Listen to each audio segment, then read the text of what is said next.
Olá, paz do Senhor, este é o seu canal EBD Viva. A proposta desse canal é trazer na plataforma do YouTube o acesso para os irmãos e irmãs, para você amigo, da lição bíblica da escola dominical do próximo domingo, da lição bíblica de adultos, veiculada nas Assembleias de Deus do Brasil. O acesso nós trazemos também aos principais versículos dos comentaristas na sua telinha. Breve comentários também faremos.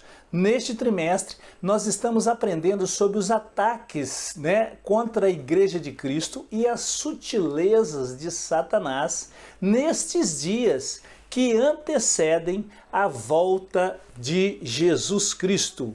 Hoje nós aprenderemos a sutileza das ideologias contrárias à família.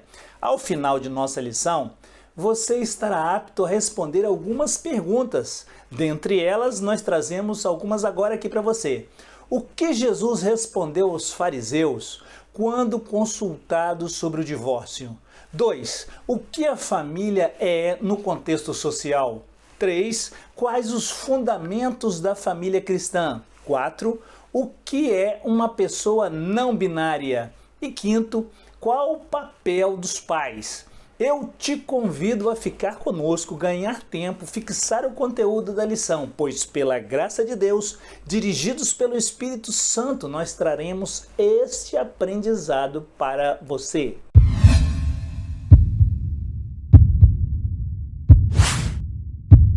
Olá, paz do Senhor, me chamo Pastor Júnior Pimentel e este é o seu canal EBD Viva. Sou pastor auxiliar do campo das Assembleias de Deus da Graça, Ministério IBS, aqui em Vila Velha, liderada pelo pastor Levi Aguiar de Jesus Ferreira. Este é o seu canal, então EBD Viva. E você que já está inscrito, meu muito obrigado por estar conosco. Se quiser, você pode clicar no sininho aí, recebendo em primeira mão, em tempo real, as nossas atualizações. E ainda pode abençoar compartilhando, #compartilhando para outras vidas esta aula. As nossas aulas anteriores elas estão organizadas em playlists dentro do nosso canal. Muito obrigado, agradeço a todos vocês pela preferência de estar conosco. Acesse, compartilhe. Hoje nós estudaremos a 6ª lição do terceiro trimestre, intitulada, como eu disse, As Sutilezas das Ideologias Contrárias à Família. Vamos ao texto áureo da lição de hoje, registrado em Gênesis, capítulo 2, versículo 18. E disse o Senhor Deus: não é bom que o homem esteja só, far-lhe-ei uma adjutora que esteja como diante dele. A monogamia é um princípio bíblico do casamento e nós aprenderemos isso aí no decorrer da lição de hoje. Já a verdade prática traz assim: dentre muitos perigos que a sociedade contemporânea enfrenta, estão aqueles de natureza ideológica que planejam destruir a família. Mas a família, irmãos, continua sendo a célula máter da sociedade e por meio da palavra de Deus é que transmitimos os valores para os filhos e nossos netos. A leitura bíblica em classe encontra-se registrada no livro de Gênesis, capítulo 2, versículos 18 a 24.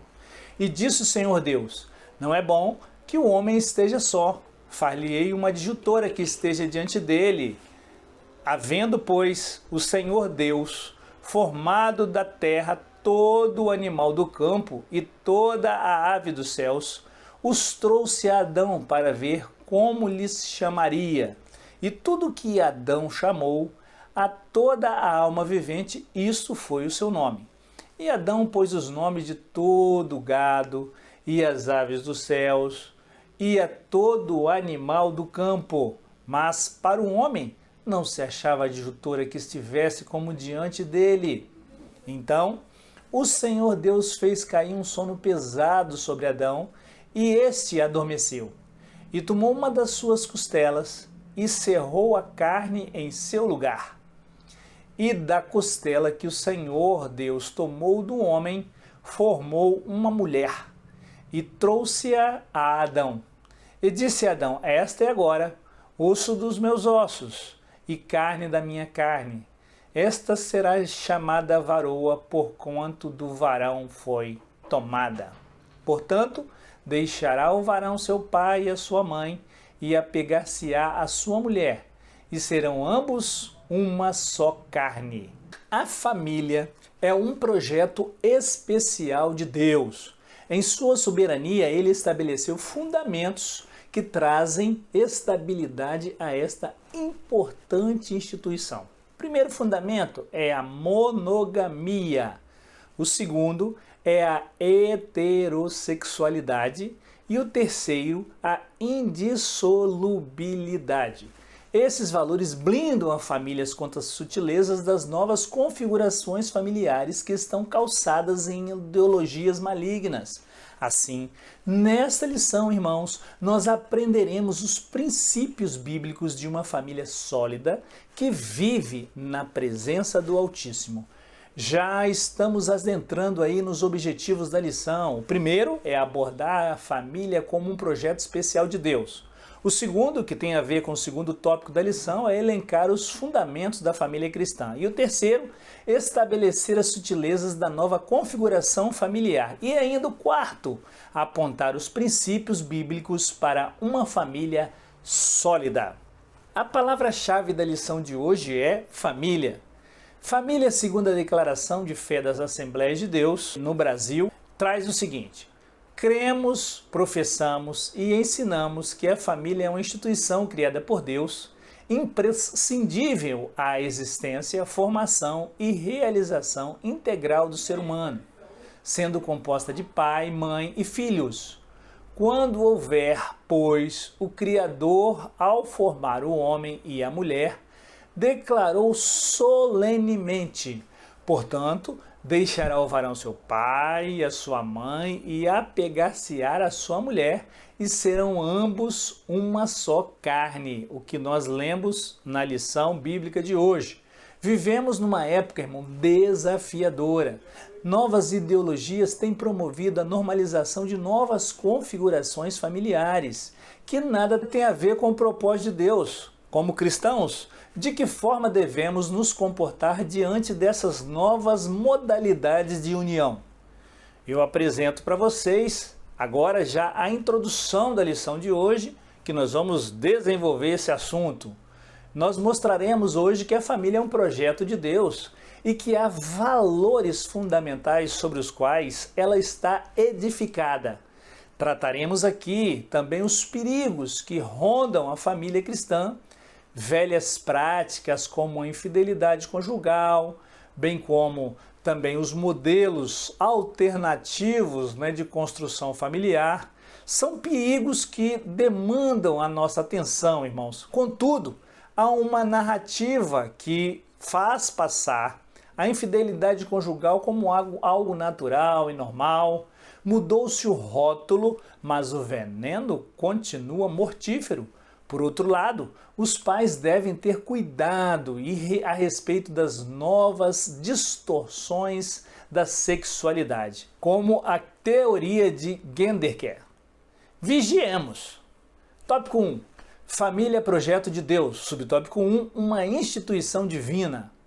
Muito bom poder estudar sobre esses preciosos assuntos, irmãos. Quando consultado pelos fariseus sobre a questão do divórcio, Jesus respondeu: portanto, que Deus ajuntou, não separe o homem. Ao dizer que ninguém separasse o que Deus havia ajuntado, o nosso Senhor Jesus Cristo se referia à constituição familiar. E mais, essa fala que Jesus traz, ele reconhece que a família é uma instituição divina. O que isso quer dizer? Foi Deus e não o homem que a criou. A família, portanto, é uma criação de Deus. Isso nos lembra o pai da fé, Abrão, anteriormente, depois Abraão, quando Deus mudou o nome, quando ele mandou sair da terra dele no meio dos seus parentes e ele obedeceu. Vamos ler em Gênesis 12:5. E tomou Abrão a Sarai, sua mulher, e a Ló, filho do seu irmão, e todos os bens que haviam adquirido, e as almas que lhe acresceram em Harã, e saíram para ir à terra de Canaã, e chegaram à terra de Canaã. Voltando à criação da família e a sua importância, observamos que ela é um projeto de Deus para a humanidade.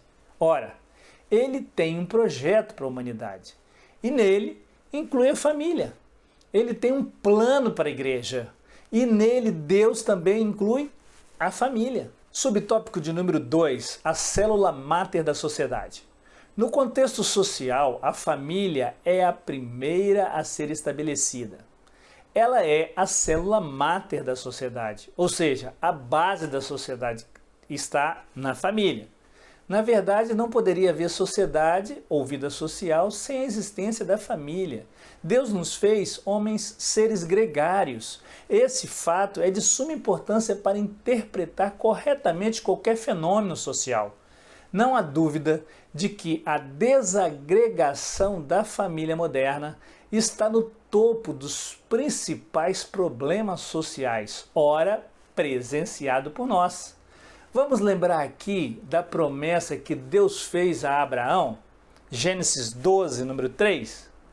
E abençoarei os que te abençoarem, e amaldiçoarei os que te amaldiçoarem, e em ti serão benditas todas as famílias da terra.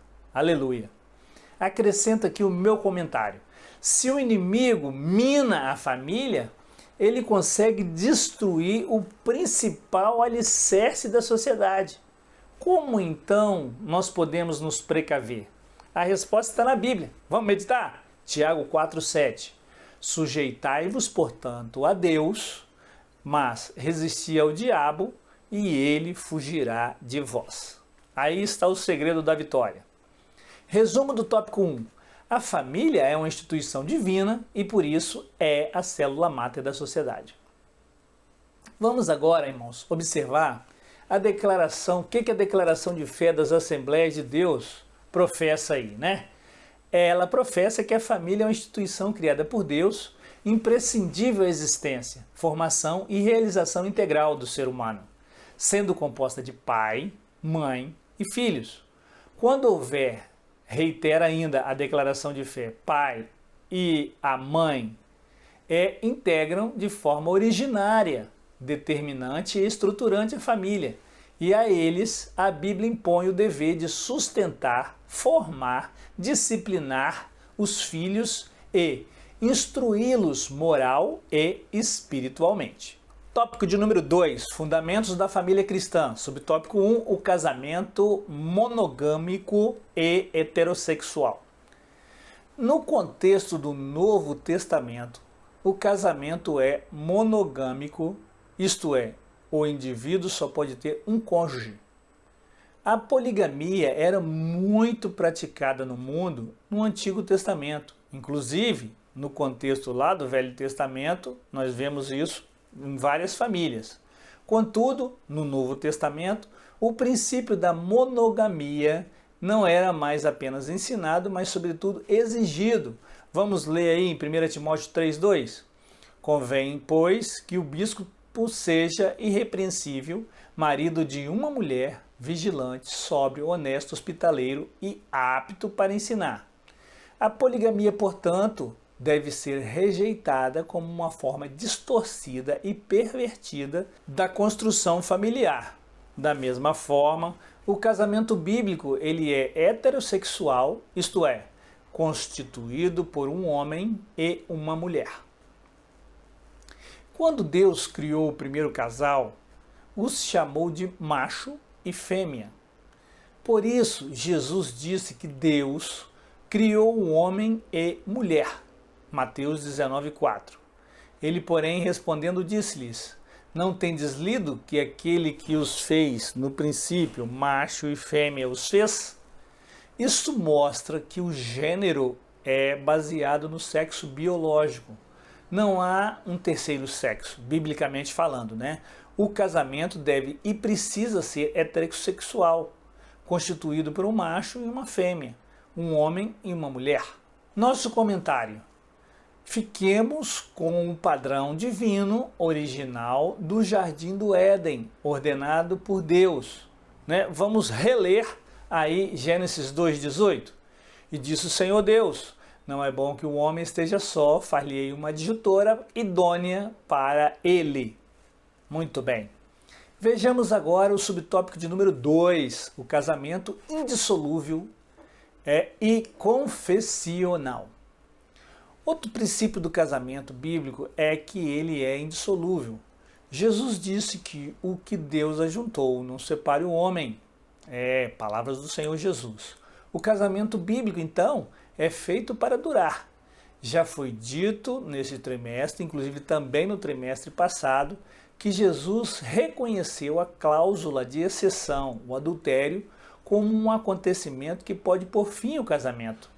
Vamos ler Mateus 19:9? Eu vos digo, porém, que qualquer que repudiar sua mulher, não sendo por causa de fornicação, e casar com outra, comete adultério, e o que casar com a repudiada também comete adultério. Muito bem. Neste caso, irmãos, há ainda a possibilidade do perdão por parte do cônjuge traído, o que faz com que o casamento não seja dissolvido. Ainda uma questão do abandono por parte do cônjuge não crente, né? Que segundo o apóstolo Paulo, deixaria, o cônjuge abandonado não sujeito à servidão. 1 Coríntios 7, de 13 a 15.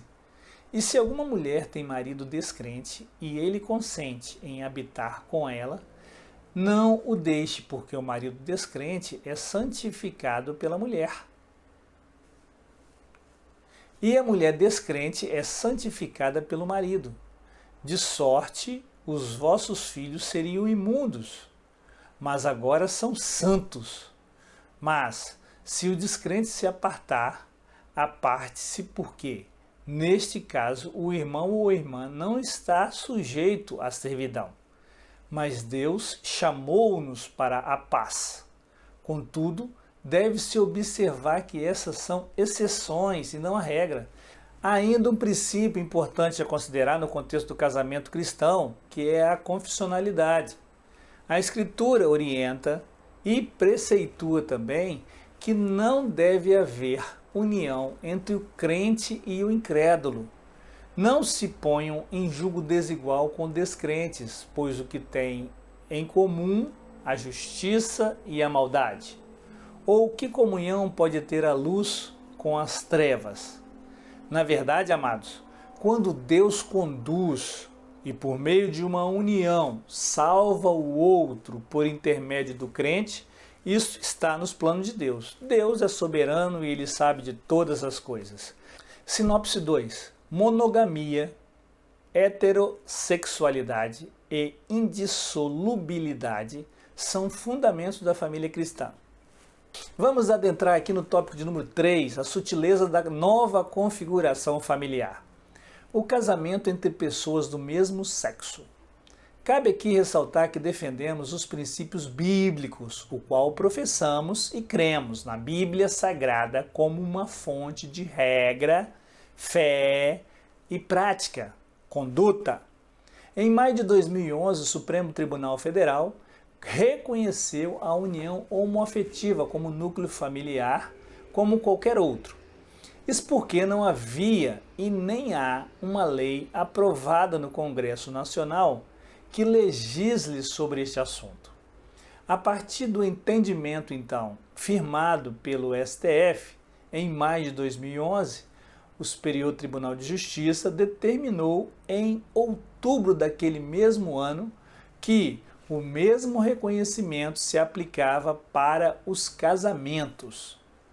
Para evitar a falta de reconhecimento nos cartórios, o Conselho Nacional de Justiça publicou uma resolução em que regulamentava que os trâmites e proibia os cartórios de recusar a celebração de casamento civil e a conversão da união estável em casamento entre pessoas do mesmo sexo. Essa nova configuração familiar dada pela justiça brasileira provocou reações entre os cristãos, principalmente, irmãos, os evangélicos. Ora, entendemos que a família é formada por homem e mulher, conforme definida na Bíblia Sagrada, e não entre duas pessoas do mesmo sexo, né? O próprio Jesus afirmou, irmãos, que no princípio Deus fez macho e fêmea. Por isso nós ficamos com a palavra de Deus, pois se a lei do homem vai de encontro com a palavra de Deus, ficamos com a palavra de Deus. Um exemplo bíblico de obedecer ao Senhor está lá em Daniel capítulo 6, versículo 13. Então disseram ao rei: Daniel, um dos exilados de Judá, não te dá ouvidos, ó rei, nem ao decreto que assinaste. Ele continua orando 3 vezes por dia. E todos conhecemos, à luz da Bíblia, o que aconteceu com Daniel, né? Ele foi jogado na cova dos leões, porém ele permaneceu fiel e Deus o livrou da boca dos leões, fechando a boca dos leões, e ele foi salvo miraculosamente ali, e Deus o abençoou sobremaneira depois desse episódio. Subtópico 2, sexualidade não binária. Uma pessoa não binária é aquela que não se percebe como pertencendo a um único gênero. Nesse aspecto, ela acredita que a expressão de gênero não se limita ao sexo masculino e feminino. Essa pessoa é genderqueer. Assim, uma pessoa não binária pode achar que não é homem ou mulher. Nesse caso, teria uma ausência de gênero. Ou ainda, pode achar que é as duas coisas ao mesmo tempo. Isso significa que, mesmo tendo o órgão genital de determinado sexo, não se reconhece dentro deste gênero. Evidentemente que isso contradiz a forma de expressão da sexualidade conforme revelada na Bíblia. Levítico 18. É também uma negação das leis biológicas que definem os sexos masculinos e femininos. Então vamos ler Levítico 18, de 22 a 25. Com o homem não te deitarás, como se fosse mulher. Abominação é. Nem te deitarás com o animal, para te contaminares com ele. Nem a mulher se porá perante um animal, para juntar-se com ele. Confusão é.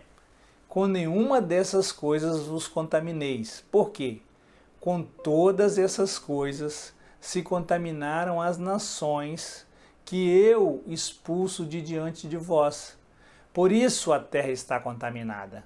E eu visito a sua iniquidade, e a terra vomita os seus moradores. Vamos à sinopse número 2? A nova configuração familiar se caracteriza pela normalização do casamento entre pessoas do mesmo sexo e da sexualidade não binária. Tópico de número 4, princípios bíblicos para uma família sólida. Vamos lá, fechar com a palavra de Deus, né? Papel dos pais. Trazemos aqui agora. Os pais têm um papel preponderante na base da formação familiar. Isso significa dizer que os pais têm a missão de transmitir os valores aos seus filhos. Deuteronômio 6, de 6 a 9. Vamos ver o que diz? E estas palavras que hoje te ordeno estarão no teu coração, e as ensinarás a teus filhos, e delas falarás assentado em tua casa, e andando pelo caminho, e deitando-se, e levantando-te.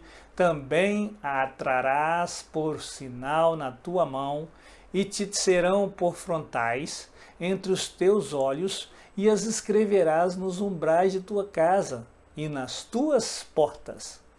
A educação dos filhos, portanto, deve tomar como princípio os valores ensinados pela palavra de Deus, a Bíblia. Vamos agora ler Provérbios ainda, 1, 8 e 9. Filho meu, ouve a instrução de teu pai e não deixes o ensinamento da sua mãe, porque serão como diadema gracioso em tua cabeça e colares ao teu pescoço. A crise atual da família é uma crise de valores, onde há desestruturação familiar, a ausência de valores fortes predomina. Nesse caso, de alguma forma, os pais falharam em transmitir ou incutir na formação de seus filhos aquilo que os definiria como verdadeiros cidadãos dos céus. Vamos ao nosso comentário aí, breve comentário. É aí, irmãos, que entra a falta de diálogo, né, no lar, a falta de ensino, a falta do princípio de autoridade, não de uma autoridade coercitiva, mandatária, né, mas de uma escuta qualificada e de aconselhamento mesmo. Quando não somos ouvidos naquele momento, nós devemos persistir com esses conselhos. Não podemos abrir mão disso. Dessa forma, em meio à guerra cultural na qual se procura a desconstrução da identidade cristã, não dá para ser neutro. Todos os pais compromissados com a família e a sociedade na qual vivem têm o dever moral de dar a conhecer a seus filhos o que Deus estabeleceu como modelo para a família cristã. Subtópico 2, o papel da igreja. Alguém já disse que as famílias fortes fazem igrejas fortes. Contudo, o inverso também reflete a verdade. Igrejas fortes fazem famílias igualmente fortes. Na verdade, a igreja, que é aí uma extensão familiar bem mais ampla, já que é constituída de várias famílias. Ela é uma entidade terapêutica onde a família pode ser curada. É lá na igreja, é o hospital, onde devemos curar nossa alma. Mas aqui vale destacar que o papel da igreja não substitui o papel dos pais, pois o papel dos pais são a base para os filhos. Tem mais. Por exemplo, quando chego da igreja, irmãos, muitos irmãos e irmãs falam mal da pregação, falam mal de um irmão. Aí o filho que está ali ouvindo tudo, muitas vezes os pais ignoram que eles estão perto deles. Quando eles ficam mais velhos, não querem saber daquele lugar. Não vou para esse lugar mais não. Né? Meu pai, irmãos, nunca falou mal dos cultos, das igrejas, dos irmãos. Me deu um exemplo. Tanto é que ele me dizia assim, filho, edifica. Se edifica, você fala. Se não edifica, não passa para frente. O saudoso Manuel Coutinho Pimentel, pastor, que viveu aí muitos anos fundando igrejas. Voltamos ao conteúdo da lição. É a missão da igreja também curar uma sociedade doente. 1 Pedro 2, 9 e 10. Mas vós sois a geração eleita, o sacerdócio real, a nação santa, o povo adquirido, para que anunciei as virtudes daquele que vos chamou das trevas para a sua maravilhosa luz. Vós, que em outro tempo não eres povo, mas agora sois povo de Deus, porque não tinhais alcançado misericórdia, mas agora alcançaste misericórdia. Graças a Deus. Por outro lado, uma igreja doente, não acolhedora e distante da sociedade não está cumprindo a missão para a qual ela foi chamada. Ide por todo mundo, pregai o evangelho a toda criatura. É preciso uma atenção para isso. Uma família sadia tem na igreja uma base forte espiritual. A igreja faz parte de sua vida. Isso significa que uma família forte faz parte ativamente da igreja. Evidentemente que os filhos devem ser criados neste contexto, onde os valores cristãos são transmitidos. Aqui cabe um alerta aos pastores. Criem momentos, irmãos, para integração na igreja, momentos para os jovens nos finais de semana, trabalhos dinâmicos com estudo da palavra, louvor, adoração, de acordo com as faixas etárias. Isso é muito importante. Trabalhos específicos para pais, ensinamentos por meio da palavra para famílias, para mães, para adolescentes, trabalho para jovens, né? Palestras, irmãos, colocando eles à luz da palavra, o que encontrarão no mundo real e no mundo virtual também, né? Cultos para casais, como dissemos, e por que não dizer, incentivem a escola dominical, que é o alicerce da igreja que cresce. Pois a escola dominical, nós temos todas as faixas etárias incluídas, na mais tenra idade até a terceira idade, né? Sinopse 4. Os pais e a igreja têm papéis importantes na manutenção dos valores da família. Já adentramos agora na conclusão de nossa lição. Vimos que a família está sob o ataque, desvios sutis procuram desconstruir o projeto da família tradicional. Velhas práticas, como a do adultério, estão sendo vendidas, entre aspas, para as famílias como normal e até mesmo necessário para turbinar, entre aspas, também o relacionamento de um engodo do diabo. Neste contexto de desconstrução familiar, os pais devem mais do que nunca firmar e incultar nos filhos os valores da fé que uma vez foi entregue aos santos. A nossa família é o bem maior que Deus nos deu. Nesse sentido, a lição nos convida a um compromisso com aquele que é um bem maior, a nossa família. Professor, incentive a sua classe a orar pela família e estabelecer uma meta de ensinar a palavra de Deus sistematicamente e cultivar os valores da Bíblia no lar. É tempo de buscar a presença de Deus em família. É tempo de viver na presença do Espírito Santo em família.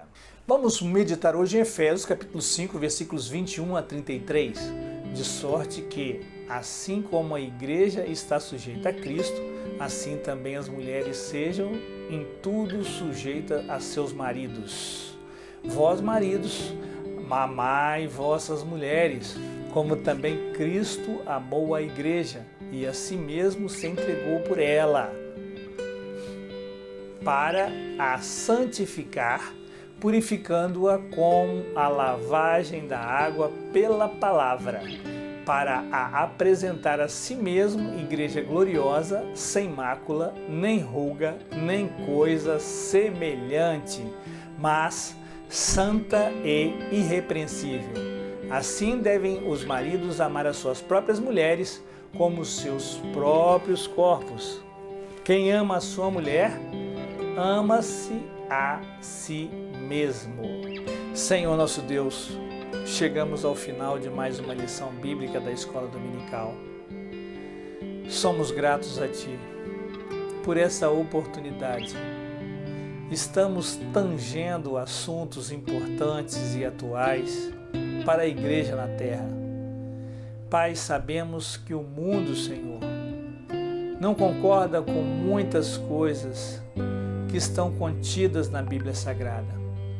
Porém, Tu, Senhor, nos manda seguir essa palavra, que é verdadeira, que é inerrante, que é infalível, que é a palavra de Deus para nós, inspirada pelo Espírito Santo de Deus, a homens que escreveram segundo a orientação do Espírito Santo.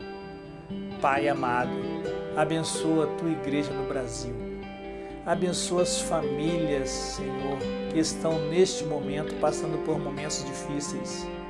Sabemos que o inimigo tem tentado derrubar, desarticular, destruir, matar, roubar, mas Tu, ó Deus, veio por meio do Seu Filho Jesus, dar vida e vida com abundância.